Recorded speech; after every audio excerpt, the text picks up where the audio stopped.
What is going on, Swoopers? Welcome back to another episode of Swoop Luke. In this episode, we'll be talking about that amazing win against Sydney. Let's get into it. As always, go download the Footy Live app. Links are down below. Thank them again for sponsoring this video and all the stats and stuff that I'm going to be posting. But now, let's get into and chat about this game against Sydney. We're top of the ladder. We've got all this momentum, and we're not even playing really good football yet. On a cold, wet, rainy, and then sometimes sunny Sunday in Melbourne, Collingwood played Sydney at the MCG for the first time since 2013. Now, it's been a decade. We finally get them down here. And it's kind of like, what Sydney are we going to get? The Sydney that got smashed by Geelong or the Sydney that just nearly beat GWS? We kind of got a mixture. Now, this game, I thought we were going to win by 30 points. We ended up winning by 29 points. But I thought it was going to be a nice game where you kind of sit back and yes, Sydney were going to apply some pressure and we always knew that. We always knew that they're a good team. They've got a really good midfield and their forward line is fantastic as well. Just hasn't been working out for them this season. But I thought that it was going to be a nice game where we kind of just cruise through and there's no sort of heart attack inducing final quarter. Alas, look, we kind of did cruise through in that last bit. We kicked 5-1 in the last quarter, which we desperately needed. But before that, the first quarter was good, right? Kicking 3 goals, 5. They kicked 1 goal, 2. So we were on top early. We should have probably been 2 or 3 goals more up, and the game should have been pretty much put to bed. Like I said with the Adelaide game, bad kicking is bad football. Up until three-quarter time, we kicked 6 goals, 9. Sydney kicked 5 goals, 10. Now, they kept us in the game because they missed some absolute sitters, right? They did only kick 1 goal for the third and fourth quarter combined, so that helped. But they were missing absolute sitters, and they kept us in the game, kind of like what Adelaide did. We played well in the first quarter. In that second and in that third quarter, we just weren't playing Collingwood football, especially in that second quarter. Sydney kicked 4 goals to our 1. And they put on 2 quick goals right at the end, which kind of stuffed us up a little bit. But they were more hungrier. You know, they started going at Nick Dacos and the boys in the defense right as the game started. Nick Dacos got a free because of it. You know, spot fires everywhere, fights everywhere. So they're trying to get into our heads. But in that second quarter, they just looked like a tougher team. They looked like more well-oiled team, but they just looked like they wanted it more than we did. And we did look a little bit relaxed, kind of like that first quarter against Adelaide. So you kind of start to worry, you know, and then they go up in that, at halftime, they're up by a few points, or 8 points, you know, a goal and a bit. And then you kind of go, okay, this could get really ugly, or Craig McRae is going to light a fire underneath these guys, because that second quarter was just absolutely shit house. And we're kind of doing this a lot recently where we're not playing good 4 quarters of football. We might play maybe 2 out of 4 quarters really well, or 2.5, or sometimes even 1.5, and we just win. So we've definitely got to arrest momentum there and make sure this isn't a pattern, and I don't think it will be. I don't know if the guys are tired or whatever it is, but now we're playing weekly Sunday games for the next 4 rounds, I think. So we've got 7-day break, so 7, which is going to really help. We'll get a lot of personnel back as well. But we just needed to grind this out. It was an ugly game at the start. Just needed to grind out a win, and champion teams do this. You know, no, we haven't won a championship or premiership, but this is the beginning of a champion team, and this is how you do it. You grind out these wins.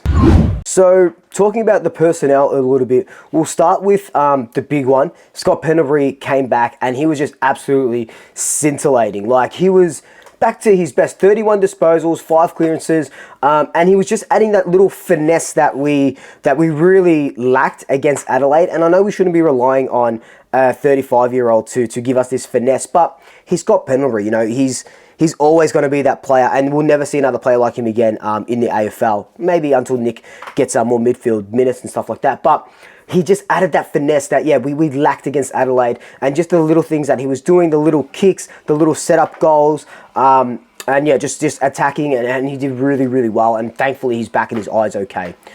Nick Dacos got tagged. He wasn't his usual self these last 2 weeks because of the heavy tag.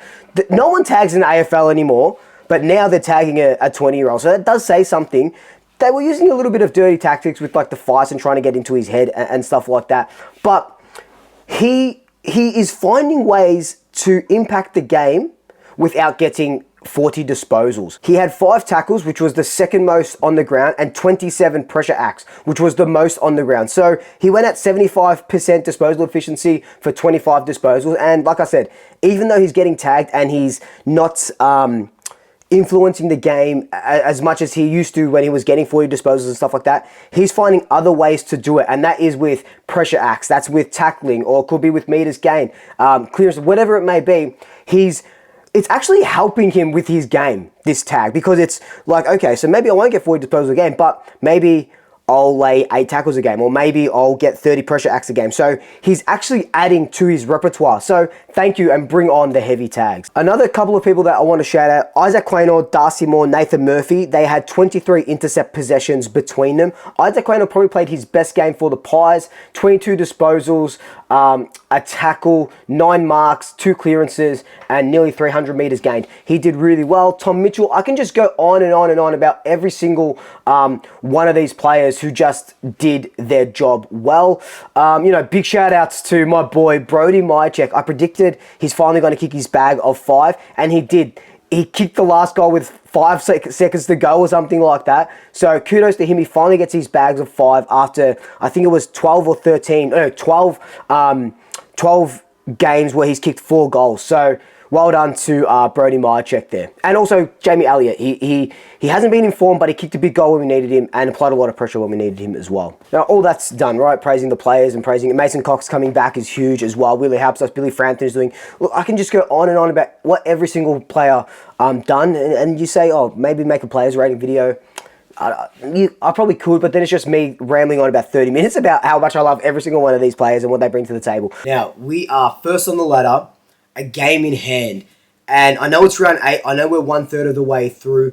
The lid isn't officially off yet, okay? Lid status, not officially off. But we are doing a lot of things right, even though we're not playing good football. Don't get me wrong, last quarter specialists, we know that. But we are so much better than what we're playing now. It could be because we do have a number of personnel still out and a lot to come back in. Cameron, Lipinski, Jeremy Howe as well. So we still have a number of players to come back in, but we are, like I just said, we are winning and we're grinding out these wins, and that's what you have to do. You have to grind out these wins. We've got a big bunch of games coming up. The Giants, we've got Carlton in 2 weeks, which is going to be immense. That's going to be intense, absolutely intense. But we'll focus on that when that game comes. But for now, this Sydney game, Sydney threw everything at us, right? For 3 quarters, they threw everything they had at us, and they ran out of steam in that last quarter. And that's when we were able to pounce, just like we were able to do against Adelaide last week. This team is special, really, really, really special. And it is an exciting time to be a Collingwood supporter. Like, I don't think any of the other, and this could be me, I don't really pay attention to much of the other 17 clubs, but, and their supporter base and stuff like that. But I don't think anyone is as confident going into a 4th quarter than we are. Like you saw, and I'm only using this example because it's the only example that I really saw. At the Carlton-Brisbane game, Carlton were down by 40 points and fans were leaving. And then they were kind of coming back and they ended up only losing by 20. Like, we are, we're able to stay because we always have hope. McRae has given us that hope. And yes, it was an ugly win today, but it was a win. And we are on top of the ladder, and we're 4 points on top of the ladder. We're a game in hand on top of the ladder. It is just an exciting time to follow Collingwood, and I don't know what this means come the end of the season. I don't want to say, this means that we're definitely going to win the premiership. Yes, I'll say that it's coming home because it probably is, but I'm happy to take it day after day, game after game, and as long as we're building from the last game, as long as we're learning from our mistakes, that's all that really matters, obviously, and winning as well. But as long as we're learning from our mistakes and winning, I love winning. It's a good feeling, and it makes your week a better place when you are winning. So, look, it was just so much to like about this game, but there was also not a lot to like about this game. But let me know all your thoughts down below. Again, I can't reiterate enough. It's so exciting. We're on top of the ladder, game in hand. Only 1 loss. We're 7-1 I didn't even have us to start like that this season. So, absolutely nuts. But guys, like I just said, let me know your thoughts down below. But like, comment, subscribe, Tay family, Tay friends, Tay pets, and until next time, double shackers, I'll swoop you later.